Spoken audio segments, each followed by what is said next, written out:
নমস্কার দর্শকবৃন্দ, আগামীকাল লোকসভা নির্বাচন 2024-এর দ্বিতীয় দফার ট্রেনিং রয়েছে এবং আগামীকালের ট্রেনিংটি মূলত হ্যান্ডস অন ট্রেনিং, যেখানে ফাস্ট পোলিং অফিসার এবং প্রিসাইডিং অফিসার এবং তাদেরকে এই ইভিএম এবং ভিভিপ্যাট বা কন্ট্রোল ইউনিট এই সংক্রান্ত বিষয় নিয়ে আলোচনা, এবং সেই আলোচনার পরে কিন্তু একটা পরীক্ষা হবে, যেটা প্রথম থেকেই বলে আসছে ইলেকশন কমিশন, এবং সেই টেস্ট দেওয়ার জন্য যে যে প্রশ্নগুলো আসতে পারে বা আসার সম্ভাবনা প্রবল, সেই নিয়ে এই ভিডিওটি।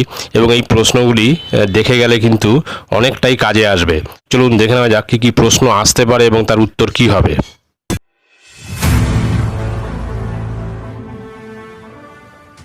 প্রথমে marked copy of electoral roll. সৌমেনবাবুর নামের পাশে পিবি মার্কিং আছে।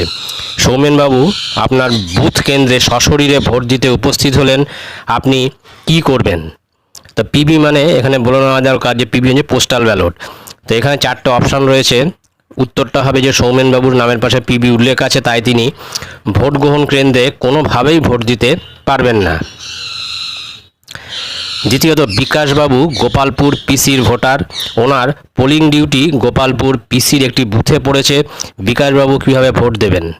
তো এর সঠিক উত্তরটি হবে যে বিকাশবাবু কেবলমাত্র ফর্ম 12B দেখিয়ে তার নিজের ডিউটি কেন্দ্রে ভোট দিতে পারবেন।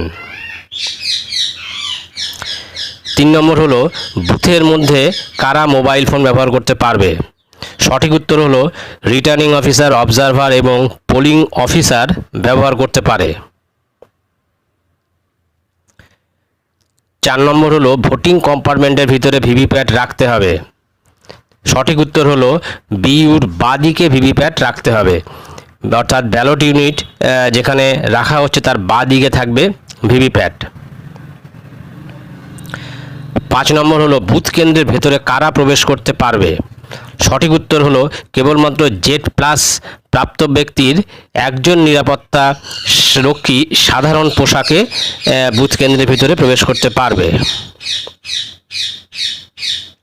6 নম্বর হলো, বুথের ভিতরে পোলিং এজেন্ট নিজেদের আইডেন্টিটি হিসেবে কি ব্যবহার করতে পারবেন? সঠিক উত্তর হলো ফর্ম 10 এবং প্রার্থীর নাম। 7 নম্বর হলো যে ইভিএম মেশিনের প্রস্তুতি কিভাবে করা হবে? সঠিক উত্তর হলো ব্যালট ইউনিটের কেবল ভিভিপ্যাটের সাথে এবং ভিভিপ্যাটের কেবল কন্ট্রোল ইউনিটের সাথে।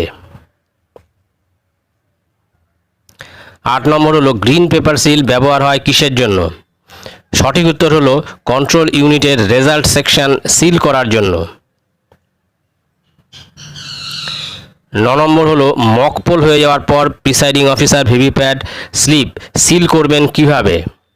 সঠিক উত্তর হলো মক পোল শেষ হওয়ার পর মক পোল সার্টিফিকেট তৈরি হয়ে যাওয়ার পর নির্দিষ্ট কালো খামে পিঙ্ক পেপার সিল দিয়ে বন্ধ করতে হবে। 10 নম্বর হচ্ছে, মক পোলের সময় কন্ট্রোল ইউনিট নন ফাংশনাল হয়েছে, কিভাবে ইভিএম রিপ্লেসমেন্ট হবে? সঠিক উত্তর হলো কেবলমাত্র কন্ট্রোল ইউনিট চেঞ্জ হবে।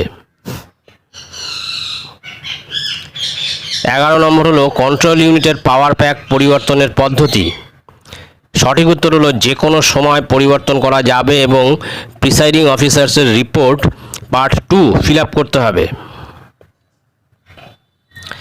12 নম্বর হলো, অ্যাকচুয়াল পোলের সময় ভিভিপ্যাট নন ফাংশনাল হয়ে গেলে মেশিন চেঞ্জ হবে কিভাবে? সঠিক উত্তর হলো কেবলমাত্র ভিভিপ্যাট পরিবর্তন হবে।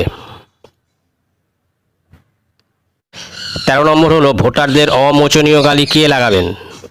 সঠিক উত্তর হলো সেকেন্ড পোলিং অফিসার। 14 নম্বর হলো, ভোটের শেষে বিভিন্ন ফর্ম এবং অন্যান্য মেটেরিয়াল কত ধরনের খামে ভরতে হবে? সঠিক উত্তর হলো 6টি। 15 নম্বর হলো, প্রিসাইডিং অফিসারের রিপোর্ট পার্ট 4 এবং 5 কিভাবে জমা দেবেন? সঠিক উত্তর হলো সেক্টর অফিসারের মাধ্যমে RC-তে জমা পড়বে।